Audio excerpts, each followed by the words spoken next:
And a doctor comes in and he says to me, "We can't monitor your heart in here. We're going to move you." And then they're getting a room ready for you in ICU. And I'm like, "ICU? I have to go home. Like, I'm fine. I have to go home." And he's like, "You're not going anywhere but ICU." And I sit up in bed and I was in all the white light and I knew it. And I didn't have that experience where people talk about they hover over and they see their body. Mhm. I just was fully in this white light. That was like the brightest, most crystalline white light. I could taste it.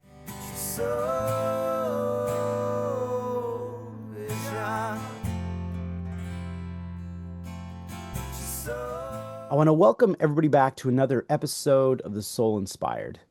Today I have Deborah Atella with us. She has had a near-death experience. I'm really excited to talk to her. She's come on the show to share what's happened to her over the years. So, first of all, thank you so much, Deborah, for being on The Soul Inspired. Thanks for having me. I always dig in a little early on with everybody when I talk to them. So, I don't know what year it was yet. I'll find that out from you when the near-death experience happened. But I like to look before that, even as hmm far back as childhood, just to kind of get an idea who you were. Here's my quick TED talk. I was born into expectation and obligation, and I was raised in grief, guilt, and shame. Mm. So I'm Italian American, raised Roman Catholic. So that all tracks, right? Right. Got you. Okay, that makes sense. So when I was around 6 months old, almost 7 months old, my mother's 19-year-old brother died. Hmm. And this was the second child that my grandparents had lost. They had lost a baby that was 9 months old when he died. So I spent my entire early childhood going to the cemetery every day with my grandmother. Wow. My grandmother and my mother did not know how to drive until after my uncle died. And my grandmother wanted to go to the cemetery every day. And my grandfather was working and he would come home from work and he was like, "I can't go again today. I'm exhausted." So she got her driver's license so she could do what she want and bought a car. Mm. And so I spent all of my early childhood in the cemetery. And my, I love the story of Snow White. And my grandmother told me that Snow White lived in the cemetery and it was a Catholic cemetery. So angels, Jesus, everywhere. Mm. And any of the mausoleums, which we did not have, we weren't rich, we didn't have a mausoleum, but any of the mausoleums, she told me were the seven dwarfs' houses.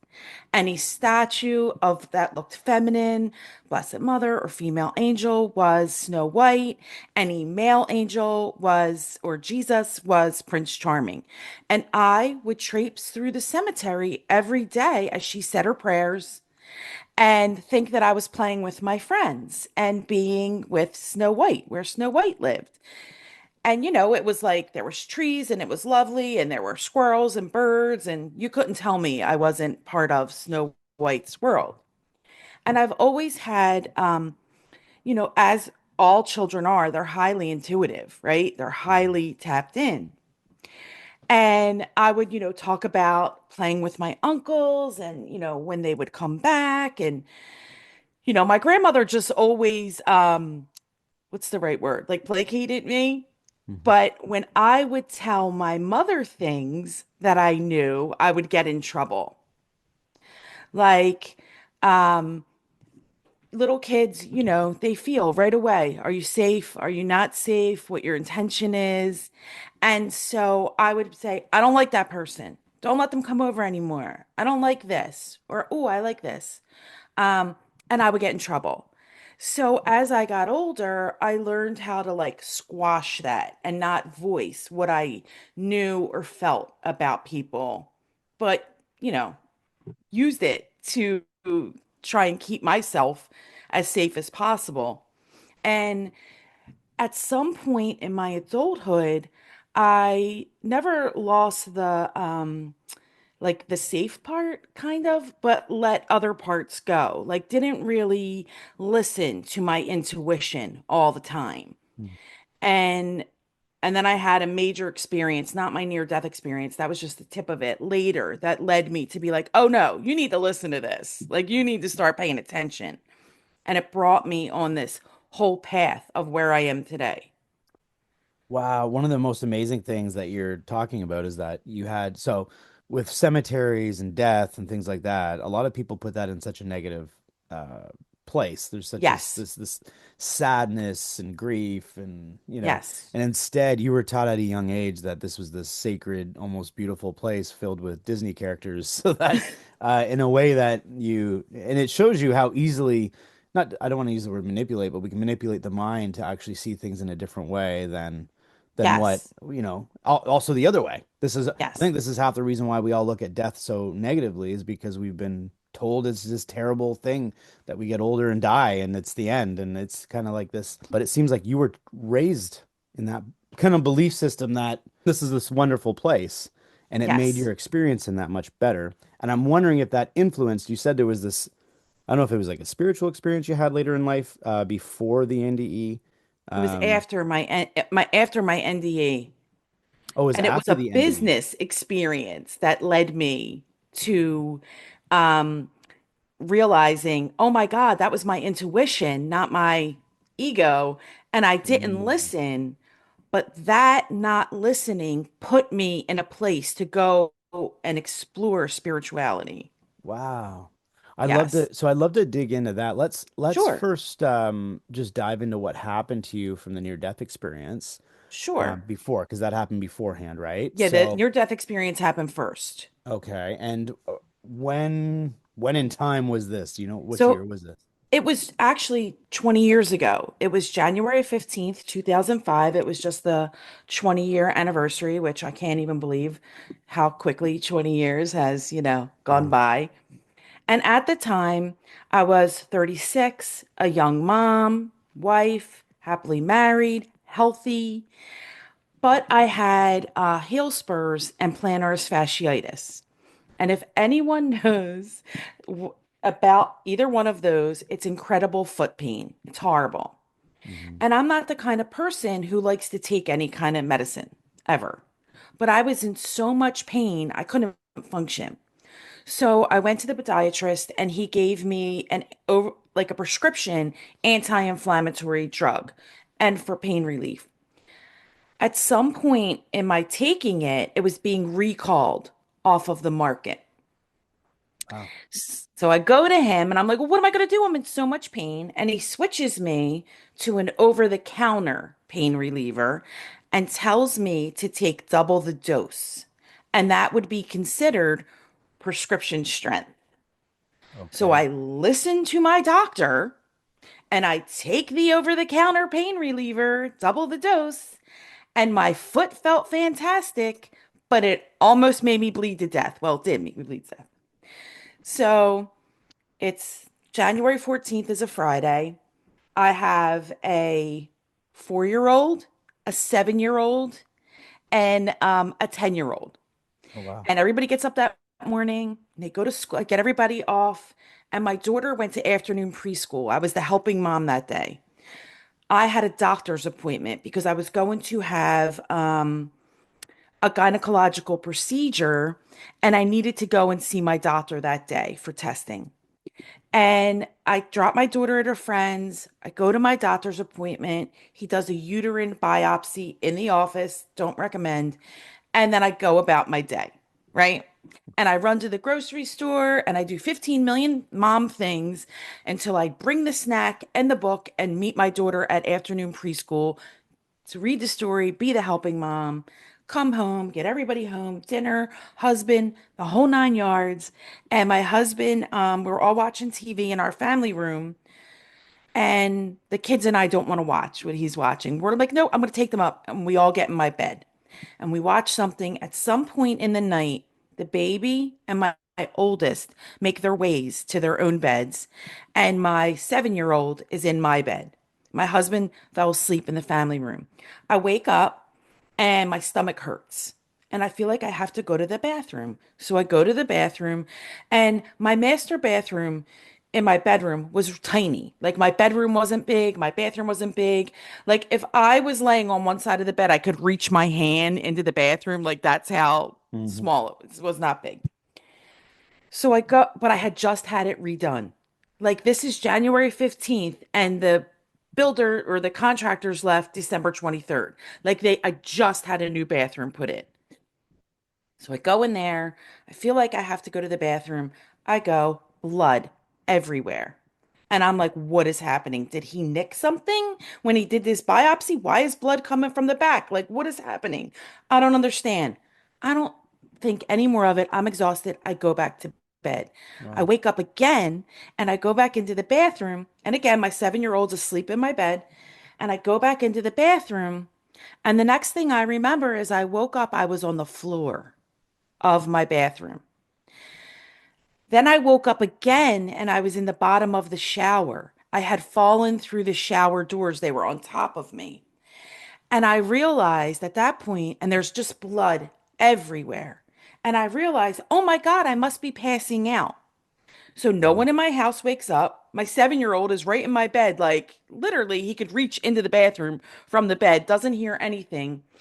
I throw the shower on to like get the blood off of me and to revive myself, wrap myself in a towel and go to the top of the steps. We had a center hall colonial.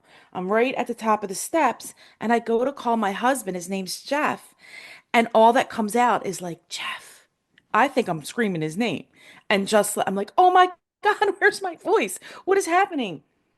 Thankfully, my 10-year-old hears me and I'm like, go get daddy. And I go back and I sit in the bottom of the shower because in my crazy mind, I'm like, oh my God, who's going to clean up all this blood? This couldn't happen like a couple weeks ago before the bathroom got redone. And if Wow. I'm going to bleed more, let me just be in here. And we're not like the kind of couple that are in the bathroom together. Okay. Yeah. He's like, where are you? I'm like, and Ricky's like, my son is like, she's in the bathroom. He comes in and he's like, go get me the cordless phone. Like that's how long ago the cordless phone. Right. And I'm like, who are you calling? He's like 911. And I'm like, what are you calling 911 for? He's like, Deb, you're blue. Meanwhile, I'm blue. My That's the face is busted up, that's the Italian in you. right? Totally. Like, what are you crazy? I can take care of Right. anything. Just give me a couple minutes and I'm going to clean this up and we're all good. He calls 911. He calls my best friend who lived a couple streets away from us and he called my mother. And I'm like, what are you calling them for? He's like, Deb, we're gonna have to go to the hospital. And I'm like, no, we're not. Like, 911 comes. They're like, oh my God, you're so going to the hospital, asking me a million questions. They load me up. My best friend comes to stay with the kids. Before my mother can get there, we go to the ER. There was a hospital near us and two not like we were in the middle of two other hospitals. One was fabulous, one was horrible. The middle of the road one, I didn't know anything about. We were I didn't know anything about that hospital. I never had anything done there. I'm like, I want to go to this other hospital. They're like, honey, you're not making it. And I'm like, what are you talking about? I'm not making it. They're like, you're not going to make it there. We have to go to, where we're taking you, which ended up being perfect. So I get in the ER. And if you've ever been in the emergency department, it's not like private hospital rooms. They're usually like bays or they're open. They take me in like this room, like a private kind of room. And it's like all big whirl. And I'm in the bed, and a doctor comes in and he says to me, we can't monitor your heart in here. And he had come in and like talked to me a little bit beforehand. Comes back in, he's like, we can't monitor your heart in here. We're going to move you. And then they're getting a room ready for you in ICU. And I'm like, ICU? I have to go home. Like, I'm fine. I have to go home. And he's like, you're not going anywhere but ICU. And I sit up in bed and I throw up and I pass out. And what my husband said happened was I woke up again. They got me out of bed and started to walk me out of the room. Why they would try to walk me, I don't know, but that's what they did. My husband said when they got me to the door, I passed out again. They sent him away and whisked me somewhere. What I know happened is I threw up, I passed out, and I was in all the white light, and I knew it. And I didn't have that experience where people talk about they hover over and they see their body. Hmm. I just was fully in this white light. That was like the brightest, most crystalline white light. I could taste it. It was so clean and pure and full of love. And behind my left shoulder stood my cousin Laura, who had died in a car crash in 1992. She was 21 at the time. Wow. And we called each other Bud. And she was behind my left shoulder in full physical form. And I could turn my head and see her. I knew she was there. And I was like, oh my God, Bud. And I go to turn my body to hug her. And she starts pushing my left shoulder. And she's behind me and she's pushing me and she's pushing me. And I'm like, stop pushing me. So I'm the oldest and she's the cousin born after me, right? Yeah. Trying to be bossy, trying to boss me. And I'm like, stop pushing me. Let me hug you. And she will not stop pushing me. And I'm like, Bud, I love you. I miss you so much. Let me hug you. Push, push, push till she pushes me so hard. The next thing I know, I'm sitting up in bed and a nurse is saying, lay down. Now, Laura is went from full physical form when I'm in all that white light to a little ball of energy, like Tinkerbell, like a flickering light. Hmm. And I can see her and I can feel her. And she's all around, like whoosh, whoosh, whoosh, whoosh. She's everywhere. She's looking at everything. And I'm like, what are you looking at? You don't know about any of this stuff. Like, you didn't work in the medical field. She was 21 when she died. They bring my husband back, and I'm like, oh my God, do you see Laura? And he's like, Deb, shut up. And my husband does not talk like that. Like, I am animated. You can see I am like loud and boisterous. I will curse. That is not him. He is like even Steven, calm all the time. And he's like, Deb, shut up, shut up, shut up. Right. And I'm like, but Jeff, you don't see her. He's like, Deb, they're going to put you in a straitjacket. Like, just shut up right now. They take me to intensive care. And as they're wheeling me to intensive care, the hallway, the elevator, the whole nine yards, she's there. She's like, whoosh, right ahead of us everywhere we go. She makes it into the room first. I could see the ball go right in the room. We get in the room and she's all over all the equipment. Now, doctors are coming in, nurses are coming in, and she's everywhere. And all I want to do is watch her. And Mm. I'm like, do you see her? Do you see her? And he's like, stop it, stop it, stop it, pay attention. A group of surgeons come in, and another doctor comes in, and the doctor throws the surgeons out. She's like, she's 36, get out. Like, let me see her, get out. Nurse comes in. I had to, immediately get transfusions. I had 4 transfusions and I don't want them because I think I'm fine. And I'm like, well, whose blood are you going to give me? And they're like, it's from the blood bank. And I'm like, well, I'm going to need to know, like, whose was it? And they're like, you don't get to know that. And I'm like, well, what if I get hepatitis or AIDS? And the doctor's like this, here's your chance of hepatitis or AIDS, and here's your chance you're going to die. So for the non-YouTube people, the one hand's middle and one hand's really high. The hand you're going to die is high. And my husband is saying, put your arm out, put your arm out, put your effing arm out. And I'm like, I don't think I'm going to get it. I don't think so. Like it's like Oh my like I goodness. don't want to get my nails polished or something, right? Right. Okay, I got the transfusions. I got 4 of them. I had to have all this testing done. They decide that they're going to do a colonoscopy on me.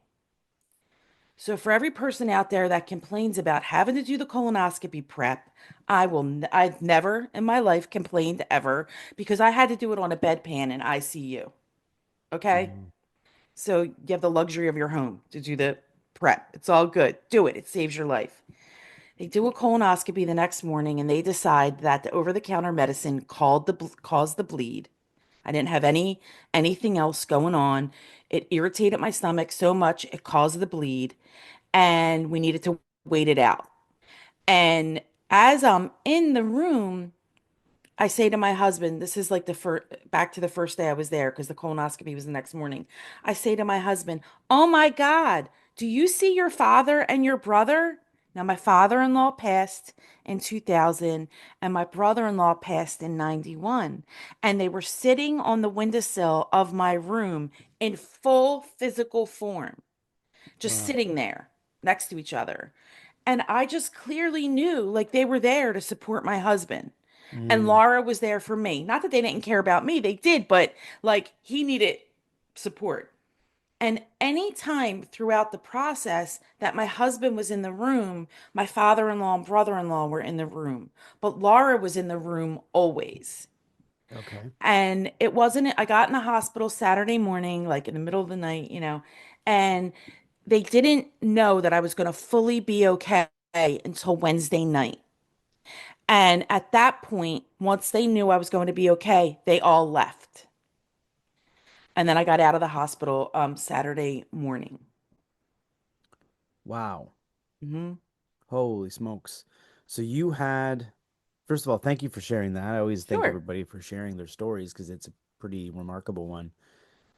You're saying a lot of things that a lot of people describe from loved ones that are on kind of the end of their life when they start witnessing people around them that have passed recently or in the past, right? Hmm.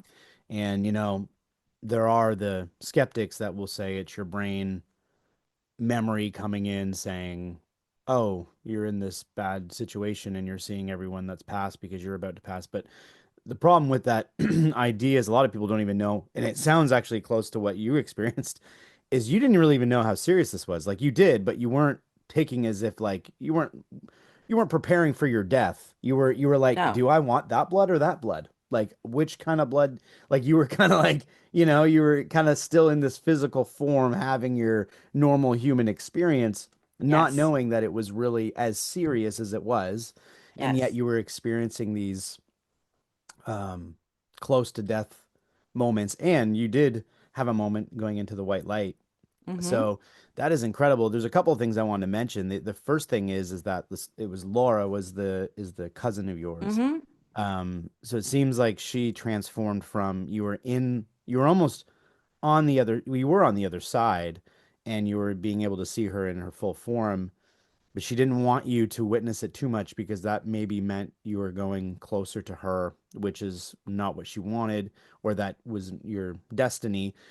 But then she on in this physical, they showed up as orbs, and orbs have been a huge talk recently, and how important or like orbs are the energy of our Hmm. beings and things. So the fact that you were seeing, and just the way you describe it, how she headed into the ICU or before you even made it in there, like she's preparing everything, and it's like, what is going on the other side, So that's an incredible experience. I've never had someone on sharing it quite like that. It's usually like you said, above their body, then they go through the Hmm. tunnel and they or but I have had people see orbs. Hmm. And so you were like in this real in between state.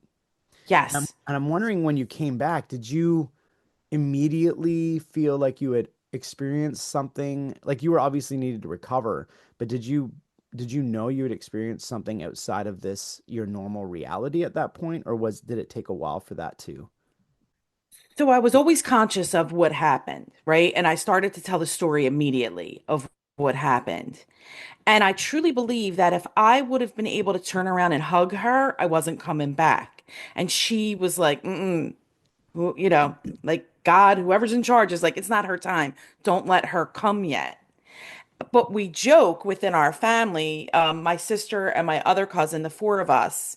So we're like, we call each other Bud, the four of us. And so, my cousin and my sister, who are all here with me, we joke that Laura couldn't let me come because she was a drama queen and loved attention. And if I died, it would split the sorrow and it would split the focus of her in our family. So Wow. I had to stay alive so she could have all the glory of, everybody loving and crying and missing her. Right.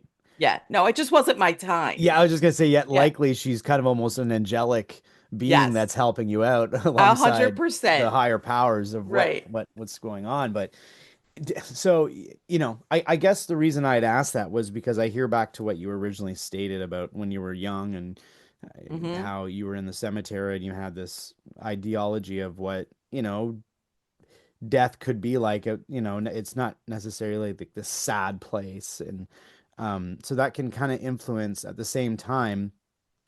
I'm wondering if it had maybe did it almost give you a resolution in your mind of your belief systems? Like you thought this, then you have this experience, and then it's like confirmation, or was it like, wow, I need to explore this further? So it was more confirmation, like because I've always believed there you go somewhere beautiful, there is a God. You're gonna be reunited with your loved ones. They can't wait to see you. They're going to be there to welcome you. They're going to be there that you get to hang out with them again. So it was more confirmation. Okay. And then when you were in the white light, you said you could taste it. It was, yeah, I could taste it. Like everything, like it was like all of my senses were like heightened, and it was so like crystally and white.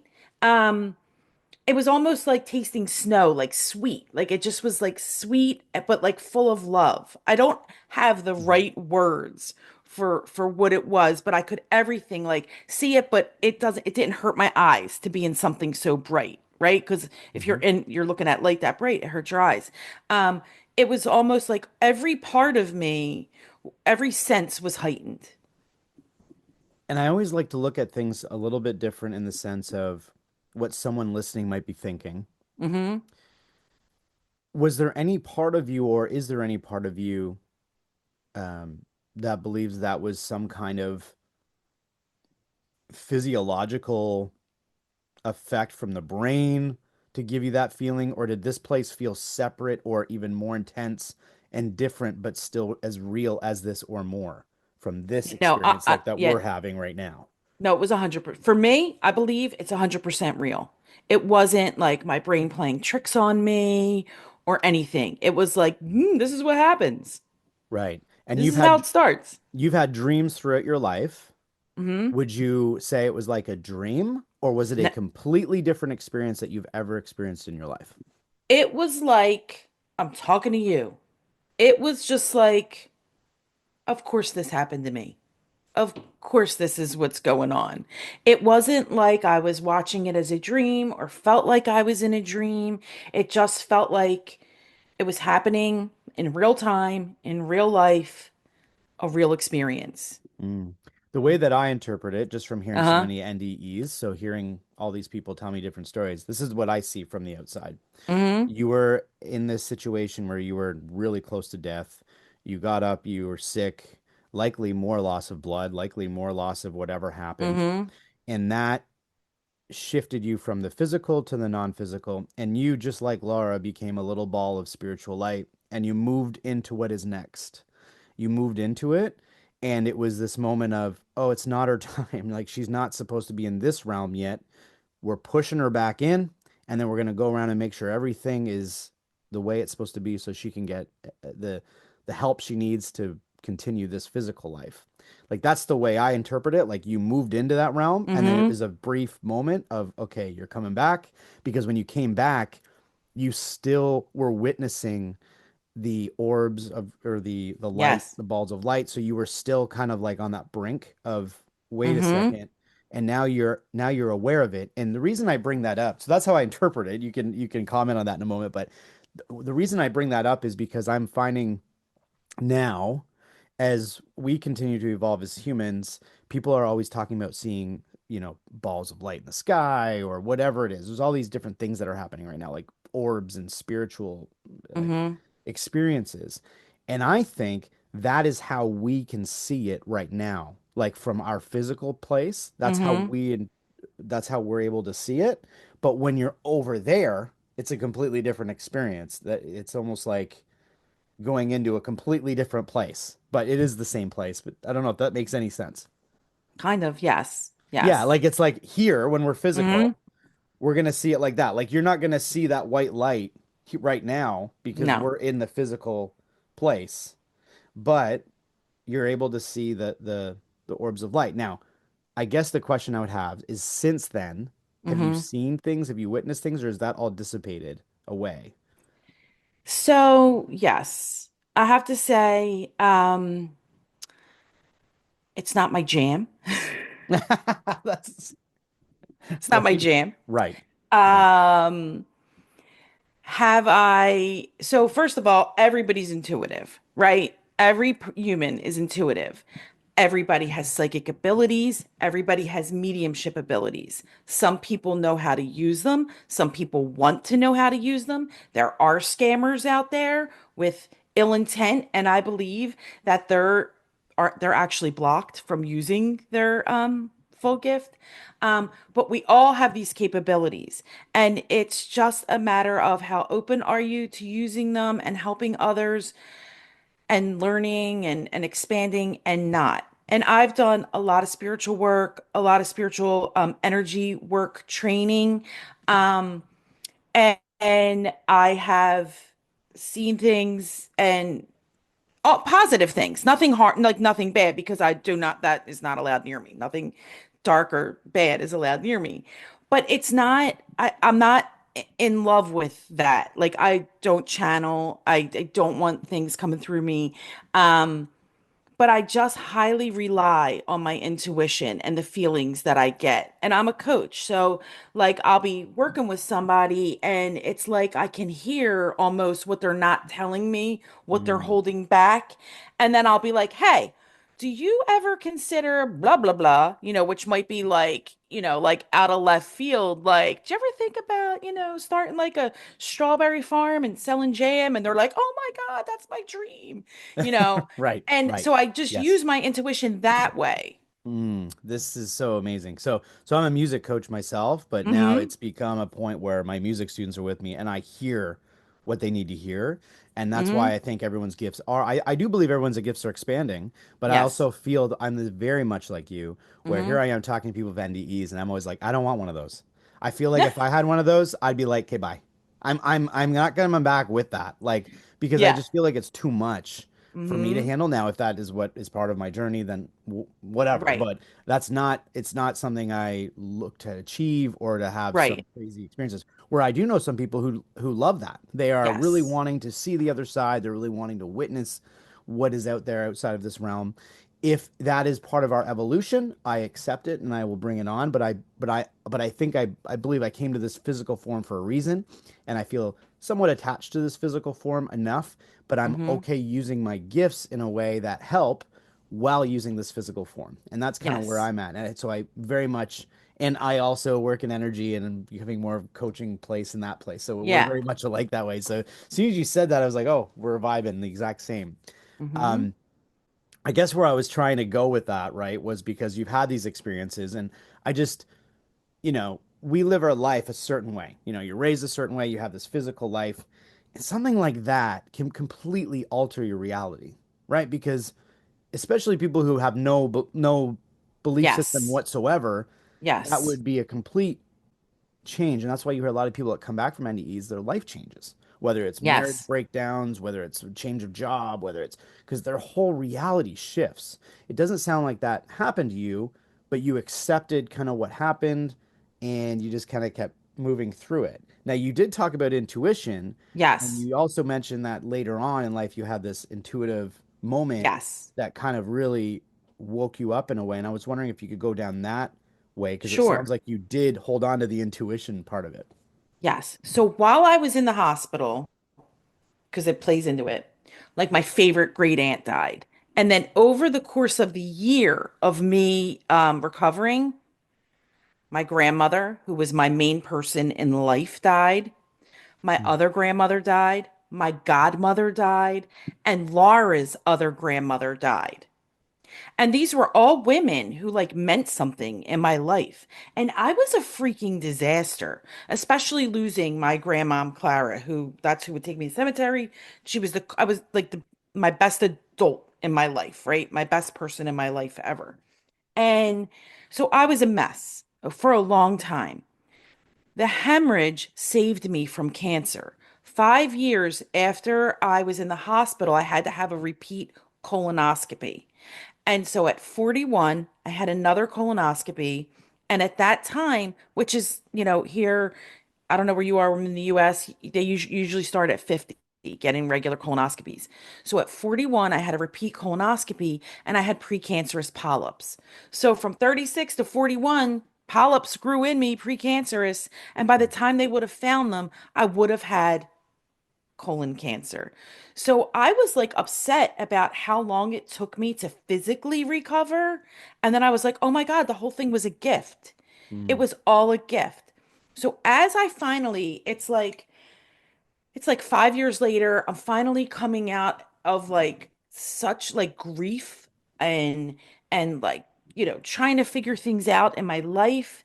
Um, my husband and I buy a business. Now, we are from blue collar world, raised blue collar families. My husband's a construction worker. To this day, we raised our kids on blue collar salary. Mm. And who are we? We're going to buy a business? Like we're not buy business people, whatever, right? We know nothing about buying a business.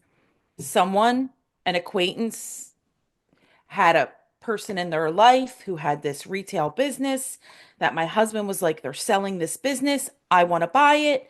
It was like a card and gift shop. And then my husband's an artist, even though he doesn't work as one. He's like, I can paint, hang my artwork in the store. You can sell it. You could sell anything in this world, right? He's like, Right. you'll sell my artwork. We'll make a go of this retail business. And then he could retire and we would have this business. And I was like, no, no, no, no, no, no, no. And he was like, Deb, I'm doing it. And if you don't work it, we're not going to make any money. Like, you have to work it. And I'm like, no. And every time, and I was working very part-time at the time. I was a personal trainer, spinning instructor, and group fitness instructor. And I part-time helped my best friend take care of her baby at the time who had special needs. And I loved it. I loved Mm. what I was doing. I was home for the kids all the time, you know, 3 meals a day, the house is clean, the laundry's done. And I say to my husband, you have no idea what I do in here. Like, your whole life's going to fall apart if we have to buy a business and I have to go work it every day, all day. Like, you have no, because he can't quit his job. Somebody's got to have some kind of income. We need health insurance. I say, you have no idea what I do. Like, your whole life's going to fall apart. These kids are going to freak out. No, no, no, blah, blah, blah. And every time I sat with myself and asked myself the question, should I do this? The answer was just like quiet but steady. No. And every time I ask the question, is this person that we would have to purchase the business from being truthful? The answer was no, Mm. not Wow. fully truthful. Okay. So, whatever. We're like two teenagers making bad decisions constantly. Like, somebody should be in charge of us. And he could literally talk me into anything. And I'm like, all right, I'll do it. Fine. But you don't even understand. You're going to see. Right. Right. So now we move ahead. But every time, I'm like, I don't think we should do it. I don't listen, and we do it. And it was exactly how I thought it was going to be. It was awful. It was Mm. awful. I went from being home all the time at every event for my kids for almost 4 years, never being home, working 10, 12, 16 hours a day, 7 days a week. Every once in a while, I would get a Wednesday off. I worked every night and weekend for almost 4 years. It was a complete nightmare. We live outside of Philadelphia in Pennsylvania, so we get all four seasons, right? Beach towels are packed away. They're not like in my regular linen closet. There were times where they're like, there's no clean towels. I'm busting out beach towels for people to take showers and then yelling, you're all old enough to throw laundry in. Somebody throw laundry in. Mm. You know, I would try to cook a bunch of meals. It didn't always work out. They were eating crap all the time. I missed so many events. It was a complete nightmare. Yeah. Lost so much money and I just knew, right? Like, oh my God, like this is not going to get better. We have to close. And in the middle of it, like midway through, I knew when the lease was going to end, which was part of the reason that I agreed to do it because I knew I could get out. Like I knew that once the lease ended, I didn't have to renew. but I had to Hmm. stay for the duration of the lease. And so in 2012, I was really, really coming undone. And something inside of me was like, learn how to meditate. You'll be all right. And I had a friend who had a wellness studio with a gorgeous yoga studio in it. And I said, you know anybody who knows how to meditate? And she was connected to somebody who did. And I would go and I would meet this bright light of a woman, and she would lead me through like a guided meditation and do Reiki on me. And I had never had any kind of energy work done or done any kind of meditating up until that point. And I would go like every couple weeks and I would feel great. And then I would start to feel crappy again and go and meet her. And it would kind of like it kept me going throughout the Hmm. rest of the business. Right. Once we closed the business, I went and I learned TM, which I never use, and other forms of, meditation. And I would go and meet her and we would do stuff together. And then she ended up moving. And the day that I closed my business, the very next day, like I handed the landlord the keys and I went to work for a friend the very next day, which my plan was to wait, take a little time, get my resume done, get an incredible job. I went to work the very next day, which my friend made me this offer. It was perfect. It was very part-time. It ended up being full-time. And I worked for him and I loved it. It was the most fun place I had ever worked in my life. My coworkers were the best, most fun people ever. We had a ball literally every day, would be laughing our asses off all day, every day, and having a great time. But I was so unfulfilled and unsettled. And it was in a medical office. And on Wednesdays we only had evening hours. So I would be off during the day on Wednesdays. And every Wednesday I would be like, either running errands or like rotting on the couch waiting to go to work. And this one day I was like, this is like we're in all this debt from the closing the business and we're never going to get out of it. I have this great life on paper, but I'm so like I'm not settled. I know I'm supposed to do something, but what am I supposed to do? Hmm. And then I got this hit like meditate every day and then you'll figure it out. And I'm like, oh, I don't want to meditate every day. I quit everything. Like I even quit life a little bit. How am I going to do this? Hmm. And so then at that point, I had been meditating 5 years, but not daily. So I made a deal with myself. If I could meditate every day for a year, my life would change. And it did. I had to have an out because that's a big time commitment, right? Yeah. So I'm like, all right, I only have to do it for a minute. I just have to do it for 1 minute. And if I do it for more than 1 minute, that's fantastic. If I only do it for a minute, I kept my word to myself. And when I made that deal with myself, I was like 48 going on 49. And I was like, shouldn't by 50, shouldn't I have my life figured out? Shouldn't adults know what they're going to do by the time they're 50? Meanwhile, like we had friends that were all like preparing for retirement and stuff because they made better financial decisions than we did. Hmm. But I'm like trying to figure out, like, what's my job going to be or what's my path in life? And during that year of me meditating every day, all these people started to come into my orbit and my world. And I was like, I need something, like some kind of community. Cause like my girlfriends weren't doing the things I was doing. And everybody thinks I'm crazy all the time until it works out. And then they're like, oh yeah, that's fabulous. We knew it would, right? And so I remembered that the person that I had been meditating with had a friend who had a meditation and yoga studio, and she did energy work. And I went and I met this other bright light of a woman, Sally, and I began to do coaching with her and receive regular energy work, like get Reiki, on a regular basis. And I started to open up to trying different things. And I was like, you know what? I coach people all the time. I've been coaching people my whole life. So I Hmm. started to try it out.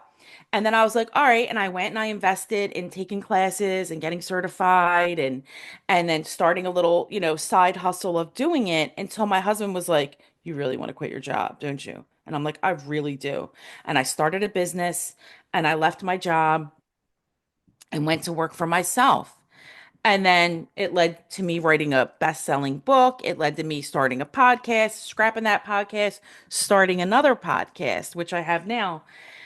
And because I learned to trust myself over that year, right? It increased my confidence so much that I'm able to try things and I'm constantly doing things to increase that confidence, to increase that trust in myself so that when my intuition says something or I feel something, I follow Mm. it.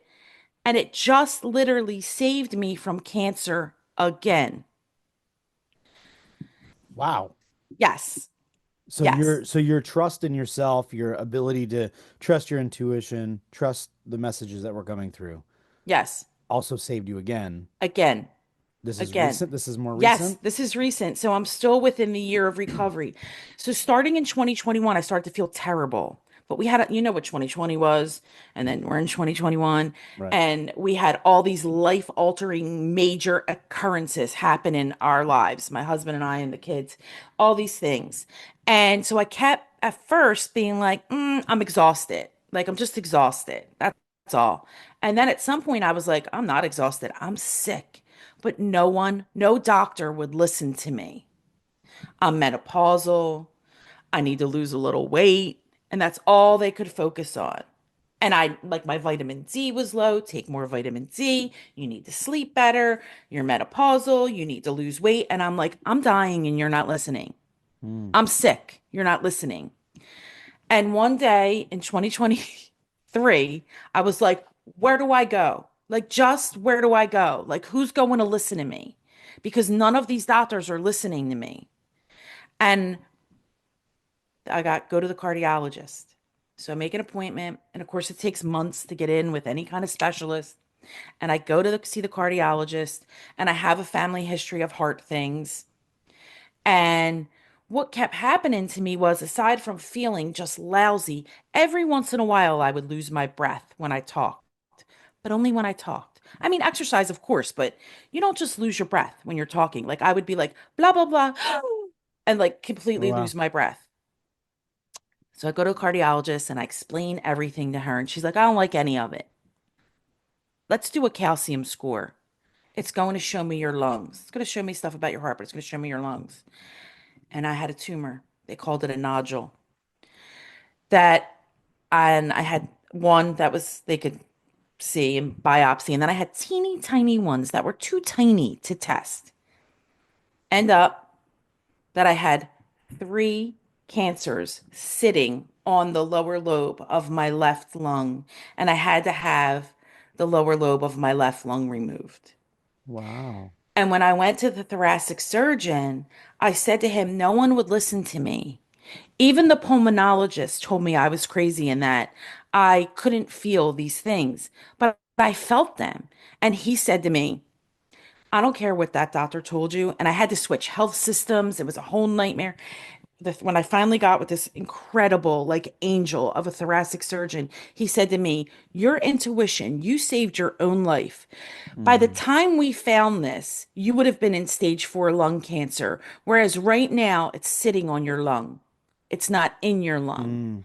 So they removed the lower lobe of my left lung, and all of my lymph was clean. It never infiltrated anything. I didn't need chemo or radiation. And he said to me, you saved your own life. Wow. And I did. That's incredible. And I really do think that we're getting to a place where if people can start really trusting their instincts, I Yes. mean, even preventative stuff, right? Like, Yes. how many times do people think, ah, I should do this, I should change the way I'm eating, or I should change this, or maybe I shouldn't do this job because it could lead to this, but they do it anyway, you know? Yes. And then, so the idea is instead of, not to say that you could have prevented this, but we don't know, right? Like, Right. if our intuition's always on, maybe we avoid a lot of that because we're Yes. thinking much ahead before we get to that place. Sometimes it's stress. I mean, look at your storyline of what you just said. You initially, and I'm not saying this caused it, okay? But Sure, sure, I'm just sure. putting it in perspective for Yeah. you. You kept getting the no, don't do the business thing. Don't do Mm-hmm. it. And instead of following through that, you did it. You went against your intuition Mm-hmm. and you caused yourself, I think you said 4 years of a mass amount of stress. in your Yes. body. And stress can do a lot of things to you, right? Absolutely. So I'm not saying that's what caused you to get ill Sure. again, but we don't know that. So my point is going back, you trust that intuition. And one of the hardest things to do in this life, I think, is because we also build a life with other people. And so Mm-hmm. you've got your intuition, other people have got their intuition, and sometimes we just, okay, let's just go with that. But if we're all following what we feel, I think that's really the true nature of who we are, Mm-hmm. right? Because Yeah. if we're all just following that but the problem is a lot of times we get confused with this. The brain Yes. comes in and it makes your, oh, that's my gut feeling is saying this, but wait a second, just I've kind of learned to not just go with gut and more, what am I getting? Boom. Like, and I trust it more, like it's like a direct, I keep Mm-hmm. saying this in a lot of the episodes. It's like this direct message without fe feeling behind it. I'm an empath by nature, Mm-hmm. so what happens is I think I used to get confused with my feelings. The feelings are Mm-hmm. important, but that's a human trait, Yes. whereas my intuition is just this. And then I go, okay. So now if I'm working with somebody, whether it's a music or coaching or whatnot, and I get a hit and it Mm-hmm. keeps coming up, and I tell myself, oh, don't say that because it might offend them. Well, I'm going against the hit. So now, in the last year or so, I'll just say it. And usually I'll say it and then hold my breath because I don't know I don't know whether it Mm-hmm. sounds crazy or whether I'm wrong.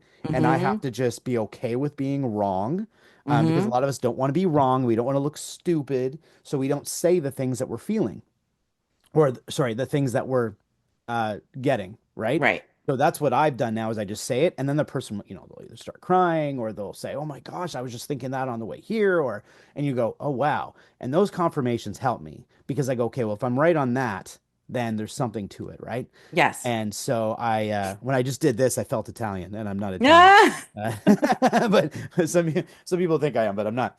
But yeah, so I just love this whole mindset of what you're saying is to go with your intuition, and um, that's amazing that it saved you and that it helped you get through some tough times, right? And Yes. now I'm sure it's funny, we always think we got it figured out, but it doesn't really matter what age we are as we continue to evolve and grow in our life. Each experience teaches us something else because the next time we're like, no, I'm going with what I feel this time. Like I don't care. This is it. Are you at that Yep. point now? 100%. Like it's, as much as I trust it, I also mess it up as well and Right. make mistakes. We're human and that human side, of course, Mm-hmm. takes over. And, back to when we bought the business, I didn't listen to my intuition, but I think that I wasn't supposed to. I think that because I didn't listen, it put me on this trajectory of where I am now, and I don't know that's where I would be if I Oh, for had sure. listened.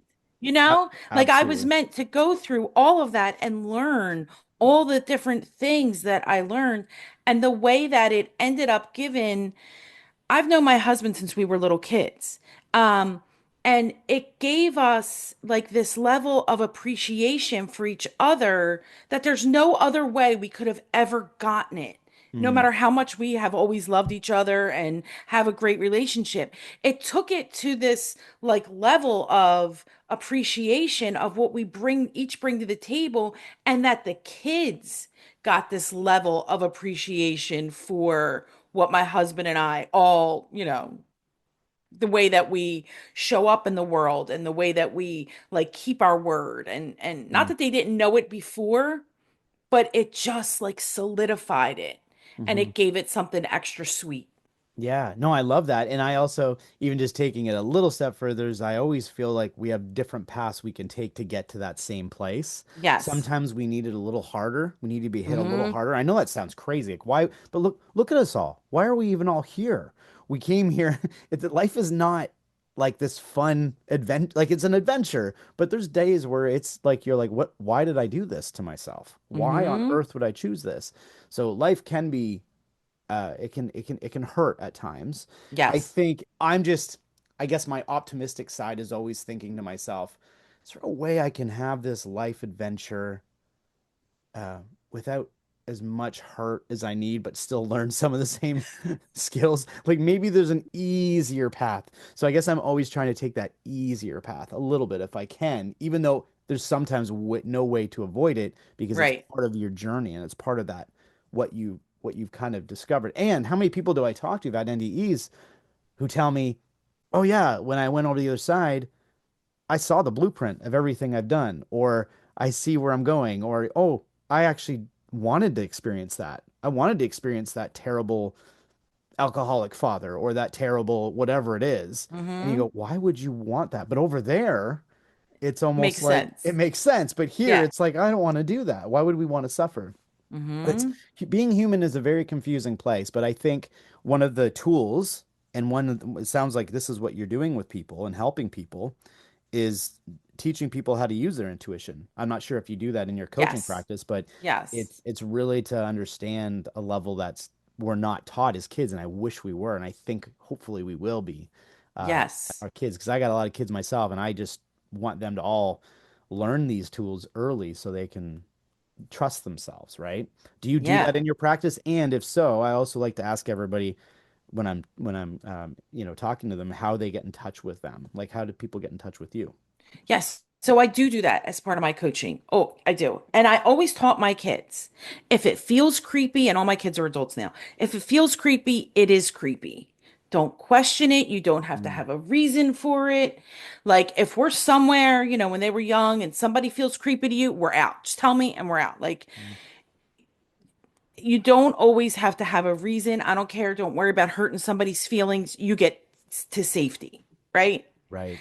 And I think that's like the basic, intuition, like somebody sends your creep alarm off, and then it goes deeper into, is this an aligned choice for me? Is this the right move for me? Is this the right person for me? Is this the right job for me? And Mm, then I go into that with people. And it really comes down to trusting yourself. And the way that people can get in touch with me is I'm on Instagram as my name at Deborah Atella. And then my website is just my name, Deborah Atella oh. .com. And then, or they could listen to my podcast and reach out to me through there. It's called I Freaking Knew It. Love it. I freaking knew it. That's Yeah. perfect. That's a Mm-hmm. good name. Yep. And That's a it's all good about name. intuition. People tell me they're intuitive stories. Yeah, and like a lot of people can look back at their life, right, and see Yes. times where they didn't trust that and then it led to this thing or this thing. And I was going to say also, it can be on the other side of things too, where your intuition can tell you that something needs to happen. Yes. And but to better yourself, Yes. even if there is hurt that Yes. comes along with it. And when I'm Yes. talking about that, I'm talking about separations, Yep. different things that people have to go through. It could be a change of job. It could Mm-hmm. be like all these things where even though I could stay in it, my intuition is saying it's done. And that's a hard one for a lot of people because intuition, if something feels really bad, it's almost easier to walk away from that. Like, okay, but Yes. if something is like, well, this has been working and I'm comfortable, but I'm being pulled in a different direction. I'm being pulled. No, I'm not going to go in that direction. I'm not going to go, but it keeps coming up. Yes. It's like you got to really trust that. And I know that. And, I don't want to lead anyone astray or to do anything that, make sure you're always making those right decisions. But Right. trusting that intuition it comes in so many forms, right? And I don't know if you Yeah. know what I mean by that, but A it's like, hundred percent, because yeah. that's where I was in 2017. Like I was in a sweet position with my Mhm. job. Yeah, And I was like, I gotta do this is not like I'm supposed to be doing something else. And I don't know what it is. right, And it was right, gonna be like a big upset for me to leave guaranteed money for money. Like, am I gonna make right, money? Am I right. gonna get clients? Yeah, Is yeah. this gonna work? You Hmm. know? And And I sometimes, yeah, and then it's sometimes just like in the beginning stages, it hurts. It's like yes. growing pains until you get Yes. to that stage where it's like, oh, well, now that makes Yep. sense. But it didn't make sense in Mhm. that moment. No, Yeah. change is not easy and Mm, change can be very painful. I just always try to look at life as I don't want to look back and have regrets. mm, The pain of growth is way less than the pain of staying stuck. To mm. me, anyway, it's not worth it to stay stuck. Now, will I stay stuck a little bit and wallow and like freak out? Yeah. I'm human. That's my process. Okay. Yeah. Like I'm gonna reject stuff at first, even if I think it's good for me, freak out, and then I'll be like, just listen and do it. And it's, Hmm. it's going to I've work out. I've always said we kind of live in a bit of a, what I'd call like a band-aid society where everything is just easier just to band-aid things up and hopefully everything will just get better. But having that open wound for a little while is not a fun experience, but just realizing that the wound will heal and that it Yes. just takes time. It's just like everyone's like, nope, nope, covering it up, covering up, covering up. Okay, gonna keep doing what I'm doing. And that over time, if that is not healing, then it's still under that band-aid. So like take the Right. band-aid off, let it heal, but it's like it's hard. It hurts.